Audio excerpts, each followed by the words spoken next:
ସୁପ୍ରଭାତ ପିଲାମାନେ, କେମିତି ଅଛ? ଭଲ ଅଛ ତ? ତୁମେ ଗପ ଶୁଣିବାକୁ ଭଲ ପାଅ କି? ହଉ ଠିକ୍ ଅଛି, ତାହେଲେ ଆଜି ଏ ଗପାଳ କିଏ ଗପଟି ପଢ଼ି ଶୁଣାଉଛି। ଅନେକ ଦିନ ତଳେ ଆମ ଏଇ ଓଡ଼ିଶାରେ ଗୌର ବୋଲି ଗୋଟିଏ ଛୋଟ ପିଲା ଥିଲା। ତା ବାପା ମରିଯାଇଥିବାରୁ ତା ମା ତାକୁ ବଡ଼ କଷ୍ଟରେ ପାଳୁଥିଲେ। ଗୌରକୁ ଯେତେବେଳେ 5 ବର୍ଷ ବୟସ ହେଲା, ତା ମା ତାକୁ ଚାହାଳି ପଠାଇ ଦେଲେ ପାଠ ପଢ଼ିବା ପାଇଁ। ଗୌର ଘର ଗାଁଠୁ ଚାହାଳିଟି ଅଳ୍ପ ବାଟ, ହେଲେ କ'ଣ ହେଲା, ମଝିରେ ଖଣ୍ଡିଏ ଛୋଟିଆ ଜଙ୍ଗଲ ପଡ଼େ। ଗୌର ଚାହାଳିକି ଯାଇ ଫେରିଲା। ମା'କୁ କହିଲା, ମା, ମୁଁ ପଢ଼ିଗଲାବେଳେ ବାଟରେ ବଣ ପଡ଼ୁଛି। ଗଲା ଅଇଲା ବେଳେ ଭାରି ଡର ଲାଗୁଛି। ସେ ବଣରେ ବାଘ ଭାଲୁ ଥିବେ। ମୁଁ କେମିତି ସେ ବାଟେ ଯିବି ଆସିବି? ସେଦିନ ରାତିରେ ଗୌରର ମା ପୁଅ ଶେଯରେ ଶୁଆଇ ଦେଇ ଅନ୍ଧାରରେ ହାତ ଯୋଡ଼ି ପ୍ରାର୍ଥନା କଲେ, ହେ କୃଷ୍ଣ, ହେ ଗୋପାଳ, ମୋ ଗୌରକୁ ରକ୍ଷା କର। ସେ ଛୋଟ ପିଲା ବଣ ବାଟରେ ଯିବାକୁ ଭୟ କରୁଛି। ତୁମେ ତାକୁ ସାହା ହୁଅ, ନହେଲେ ସେ ପାଠ ପଢ଼ିପାରିବ ନାହିଁ। ରାତି ପାହିଲା ପରେ ଗୌର ଯେତେବେଳେ ଚାହାଳିକି ଯିବାକୁ ମନା କଲା, ତା ମା କହିଲେ, କିଛି ଭୟ ନାହିଁ ରେ ଧନ। ଯେତେବେଳେ ବଣ ପଡ଼ିବ, ତୁ ମନେ ମନେ ଭାବିବୁ, ତୋର ଜଣେ ବଡ଼ ଭାଇ ବଣରେ ଅଛି। ସେ ଗାଈ ଗୋରୁ ଜଗେ। ତୋତେ ଭଲ ଡର ଲାଗିଲେ ତାକୁ ଡାକିବୁ, ଏ ଗୋପାଳ ଭାଇ, ମୋତେ ଡର ଲାଗୁଛି, ପାଖକୁ ଆସ। ମା ମୁହଁରୁ ଏକଥା ଶୁଣି ଗୌର ଖୁବ୍ ଖୁସି ହେଲା। କହିଲା, ବଡ଼ ଭାଇ ସେ ବଣରେ ଯେବେ ଗୋରୁ ଜଗୁଥିବେ, ତାହେଲେ ତ ଖୁବ୍ ଭଲ ହେବ। ମୋର ଆଉ ଭୟ କ'ଣ? ଡର ଲାଗିଲେ ତାକୁ ଡାକିଦେବି। ଏହା କହି ସେଦିନ ଗୌର ଚାହାଳିକି ଗଲା। ସେ ଗଲାପରେ ତା ମା ଦୁଆର ମୁହଁରେ ଠିଆ ହୋଇ ମନକୁ ମନ କହିଲେ, ହେ ପ୍ରଭୁ, ହେ କୃଷ୍ଣ, ମୋର ଧନକୁ ତୁମେ ସାହା ହୁଅ, ତୁମେ ରକ୍ଷା କରିବ। ସେଦିନ ଗୌର ଗଲାବେଳେ ବଣ ଭିତରେ ତା ଆଗଦିନ ବଳି ଭୟ ଲାଗିଲା। ମା ତ କହିଥିଲେ, ଡର ଲାଗିଲେ ଗୋପାଳ ଭାଇକୁ ଡାକିବୁ ବୋଲି। ଗୌର ସେହିପରି ଡାକିଲା, ଗୋପାଳ ଭାଇ, ଗୋପାଳ ଭାଇ, କେଉଁଠି ଅଛ? ବେଗେ ଆସ, ମୋତେ ଡର ଲାଗୁଛି। ସେ ତାକୁ ଡାକୁ ଡାକୁ ତେଣେ ଗଛ ସେପାଖେ କିଏ ଜଣେ ପାଟି କରି କହିଲା, ଭୟ କରନା ଗୌର, ଭୟ କରନା। ସେଇଠି ମୁଁ ତୋ ପାଖେ ପାଖେ ଅଛି ପରା। ଏହା କହି ସାଙ୍ଗେ ସାଙ୍ଗେ ଗଛ ଗହଡ଼ ଭିତରକୁ ଗୋପାଳ ଆସି ଗୌର ପାଖରେ ସାଙ୍ଗେ ସାଙ୍ଗେ ଗଛ ଗହଡ଼ ଭିତରକୁ ଗୋପାଳ ଆସି ଗୌର ପାଖରେ ଠିଆ ହୋଇଗଲେ। ତାର ହାତ ଧରି କହିଲେ, କିଛି ଭୟ ନାହିଁ। ମୁଁ ସକାଳେ ତୋତେ ଏ ବାଟ ପାର କରାଇ ଦେଉଥିବି। ମୁଁ ଏ ବଣ ଭିତରେ ଗାଈ ଜଗିଛି। ସେଦିନ ଗୌର ନିର୍ଭୟରେ ଯିବା ଆସିବା କଲା। ଯେତେବେଳେ ଦରକାର ପଡ଼େ ଗୋପାଳ ଭାଇ ବୋଲି ଡାକିଦେଲେ ଗୋପାଳ ସାଙ୍ଗେ ସାଙ୍ଗେ ହାଜର ହୋଇଯାନ୍ତି। ଦିହେଁ ଖେଳନ୍ତି, ଗଛରୁ କୋଳି ତୋଳନ୍ତି, ହସନ୍ତି, ନାଚନ୍ତି। ଦିନେ ଚାହାଳିରେ ଅବଧାନେ କହିଲେ, କାଲି ଆମ ଘରେ ଏକ ଭୋଜି ହେବ।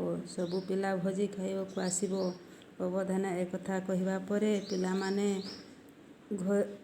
ଆପଣା ଭିତରେ କୁହାକୁହି ହେଲେ, କାଲି ଭୋଜି ଖାଇ ଅଇଲା ବେଳେ ଅବଧାନଙ୍କ ପାଇଁ ଯିଏ ଯାହା ପାରିବା କ'ଣ ହେଲେ ଜିନିଷ ଘରକୁ ଆଣିବା।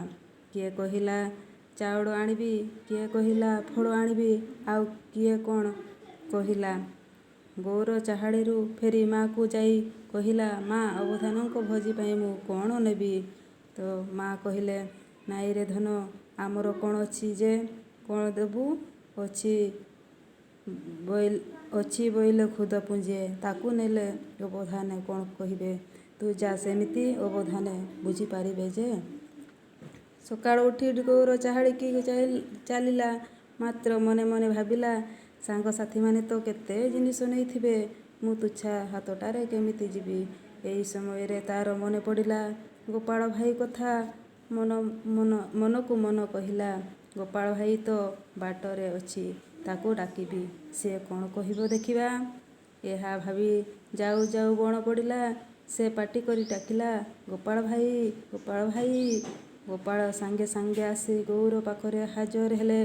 ଗଉର କିଛି ନ କହୁଣୁ ଗୋପାଳ ଦୁଧ ଠେକିଟିଏ ଧରି କହିଲେ, ୟାକୁ ନେ, ତୁମ ଅବଧାନଙ୍କର ଆଜି ଭୋଜି ପରା, ତାକୁ ଦବୁ। ଏହା କହି ଗୋପାଳ ବଣ ଭିତରକୁ ଚାଲିଗଲା।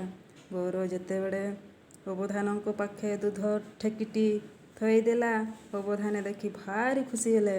କହିଲେ, ମୁଁ ସବୁ ଯୋଗାଡ଼ କରିଥିଲି, ମାତ୍ର ଦୁଧ ପାଇନଥିଲି। ଆଣିଲୁ, ଭଲ କଲୁ।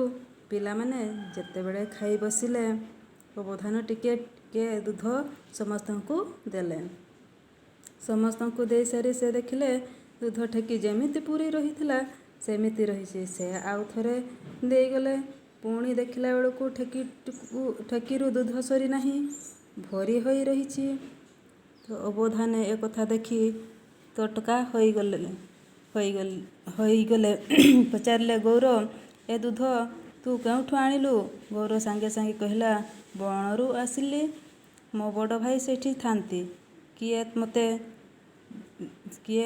ସିଏ ମୋତେ ଦେଲେ। ଅବଧାନ କହିଲା, ଆଚ୍ଛା, ତୋର ବଡ଼ ଭାଇଙ୍କ ପାଖକୁ ମୋତେ ନେଇପାରିବୁ? ଗୌର କହିଲା, କାହିଁକି ନେଇପାରିବି ନାହିଁ? ଏକ୍ଷଣି ଆସନ୍ତୁ, ଆମ ଗାଁକୁ ଯିବା ବାଟରେ ତ ସେ ଥିବେ। ଆପଣ ସେଠୁ ଫେରିଆସିବେ, ମୁଁ ଗାଁକୁ ଯିବି। ଗୌର କଥା ଶୁଣି ଅବଧାନ ସାଙ୍ଗେ ସାଙ୍ଗେ ଉଠିଲେ ତା ସହିତ ଯିବା ପାଇଁ। ଗୌର ସେ ବଣ ମଝିରେ କହିଲା, ଏଠି ଥାନ୍ତି ଗୋପାଳ ଭାଇ। ଏହା କହି ଡାକ ପକାଇଲା, ଗୋପାଳ ଭାଇ, ଗୋପାଳ ଭାଇ, ତୁମେ ଆସ। ମୋ ଅବଧାନ ତୁମକୁ ଦେଖିବାକୁ ଆସିଛନ୍ତି। ସବୁଦିନ ଗୌର ଡାକେ ଓ ଡାକିଲା ମାତ୍ରେ ତା ଗୋପାଳ ଭାଇ ଆସି ହାଜର ହୁଅନ୍ତି। କିନ୍ତୁ ସେଦିନ ସେ ଡାକି ହାଲିଆ ହେଲା, କିନ୍ତୁ କେହି ତା ପାଖକୁ ଆସିଲେ ନାହିଁ। ଦିହେଁ ସେ ବଣରେ ଠିଆ ହୋଇ ରହିଲେ। ସେହି ସମୟରେ ବଣ ଭିତରୁ କିଏ କହିଲେ, ଆରେ ଗୌର, ତୋ ଅବଧାନେ ମୋତେ ଦେଖିବାକୁ ଆହୁରି ଅନେକ ଦିନ ଯିବ। ତୁ ଡାକିଲେ ମୁଁ ଯାଉଥିଲି। ତୋ ସାଙ୍ଗେ ଖେଳୁଥିଲି, ଗଛରୁ କୋଳି ତୋଳି ଦେଉଥିଲି। କାହିଁକି ଜାଣିଛୁ? ତୋ ମା ପରି ମା କମ୍ ପିଲାଙ୍କର ଅଛନ୍ତି। ସେ ସବୁଦିନେ ମୋତେ ଡାକି କହନ୍ତି, ହେ କୃଷ୍ଣ, ମୋ ପିଲାକୁ ରକ୍ଷା କର। ତେଣୁ ମୋ ପାଖକୁ ମୁଁ ଯାଉଥିଲି। ତୁ ଡାକିଲେ ଶୁଣୁଥିଲି। ଏ ଗୋପାଳ କିଏ ଜାଣିଲ ପିଲାମାନେ? ଯାହାର ମନରେ ଭକ୍ତି ଥାଏ, ଶ୍ରଦ୍ଧା ଥାଏ, ବିଶ୍ୱାସ ଥାଏ, ତାହେଲେ ସେଠି ସେ ଭଗବାନ ସମସ୍ତଙ୍କୁ ସାହା ହୁଅନ୍ତି।